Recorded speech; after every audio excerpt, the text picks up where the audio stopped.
The Harlequins of the Eldari. To the warrior acrobats of the Harlequins, warfare and art are inseparable disciplines. These mysterious nomads travel between the realms of their divided race, fighting a never-ending war against chaos on behalf of their laughing god, even as they seek to rekindle the glory of the ancient Eldari. When the Eldari Empire fell and Slaanesh was birthed from the rolling seas of the warp, almost the entirety of the Eldari pantheon was devoured by She Who Thirsts. Only one deity escaped. Sigurach, the laughing god. Ever the most cunning and elusive of his kind, Sigurach hid amongst the myriad passages of the webway, while Slaanesh slew his brother and sister gods. Legends say that he dwells there still, plotting vengeful schemes against the dark powers. Many of Sigurach's followers fled alongside him, hiding in the depths of that trans-dimensional labyrinth, and thus evading the hunger of the nascent Chaos God. There they lived for millennia, all while waging a clandestine war against She Who Thirsts on behalf of their trickster patron. As the galaxy grows ever darker, more and more Eldari disappear into the webway to take up the mask of Harlequin. They leave their sacred spirit stones behind, for the laughing god's followers possesses the secret of avoiding Slaanesh's eternal hunger. Enigmatic and mercurial, the Harlequins remain a mystery even to their Eldari cousins. They are tricksters and mummers as much as they are warriors, though one should not be deceived by the colourful motley that they wear. Harlequins fight with bewildering speed and masterful skill, laughing with dark humour, even as they slice their opponents to ribbons. When assembled into the travelling companies known as masks, Harlequins make war with an almost prescient cohesion, each individual player performing his role with skill born from countless centuries of practice. Demonic threats beyond counting have been destroyed or subverted by these enigmatic beings, and the populations of entire sectors were saved without ever even knowing that they were in danger. The Harlequins strike from webway gates with blinding speed, killing their targets with masterful skill and precision before vanishing as swiftly as they arrived. Alongside these martial endeavours, Harlequins perform another, more sacred duty.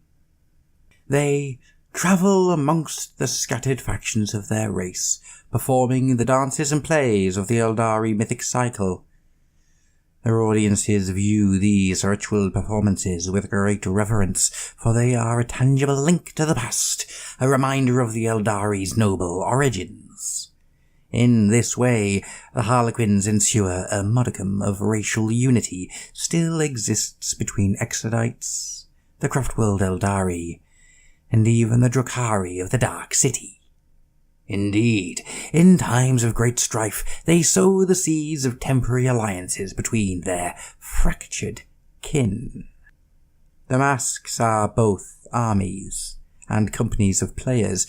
They have no formal leaders, and instead operate as a disciplined ensemble, each individual within the company as important as any other. The masks are centered around three distinct troops: the light, the dark, and the twilight, each with its own outlook and symbolism. Each member of the troop is assigned his or her own role to play. Characters include the Webway Witch, the Sun Prince, or Shymesh the Poisoner, and assumes this personality from then on, both in battle and upon the stage. This structure ensures mask fights with astonishing synchronicity and cohesion, for they have rehearsed for each battle hundreds of times before. further establishing the link between the Harlequins' dual roles as performers and warriors are the battlefield strategies known as sardeth, which take inspiration from the mythic plays that the masks perform. There is a sardeth for each and every strategic situation, chosen depending on the foe, the battlefield, and countless other omens and factors. All are intricate and brilliantly conceived.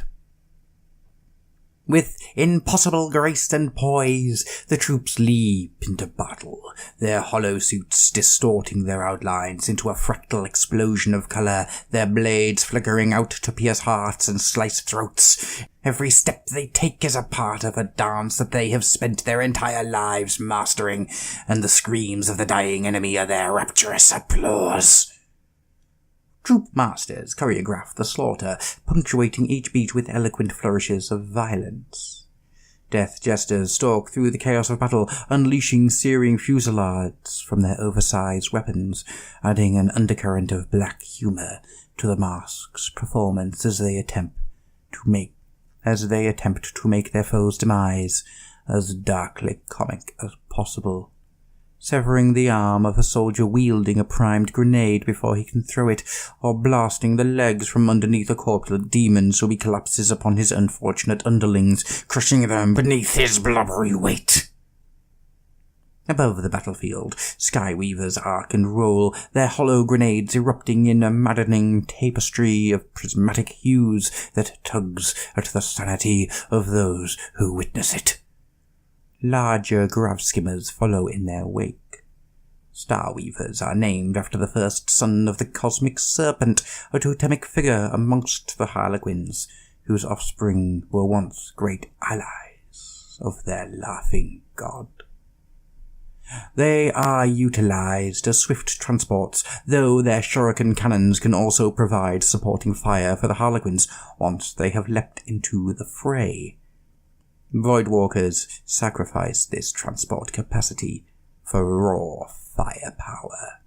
Named after the second of the cosmic serpent's brood, an ill-tempered and suspicious creature who sprouted a second head so it would never be caught unaware by its foes, these sturdy vehicles bristle with shuriken and haywire cannons.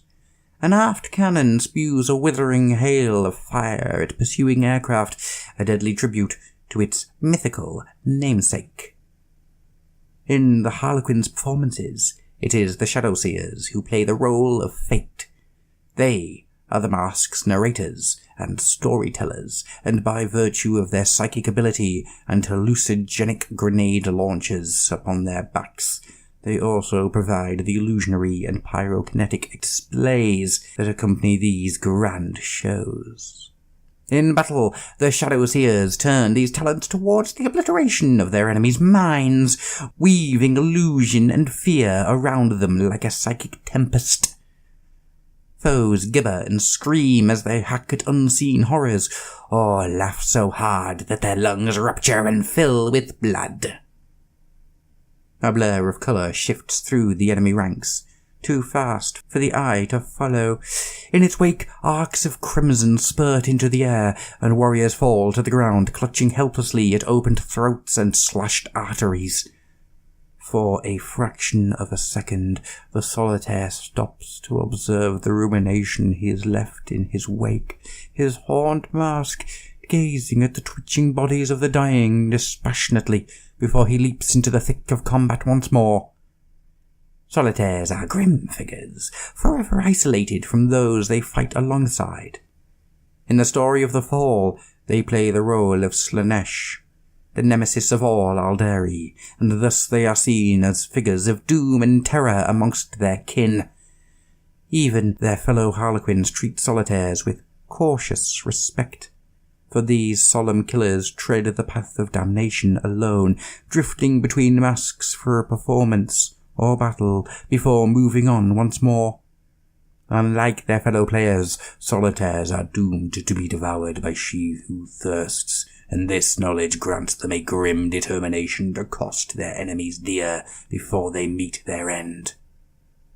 The combination of these esoteric fighting styles may appear as little more than a chaotic riot of colour and violence to the untrained eye. But to the heightened senses of the Aldari, it is a thing of complex beauty. It is perfection of form. War as art.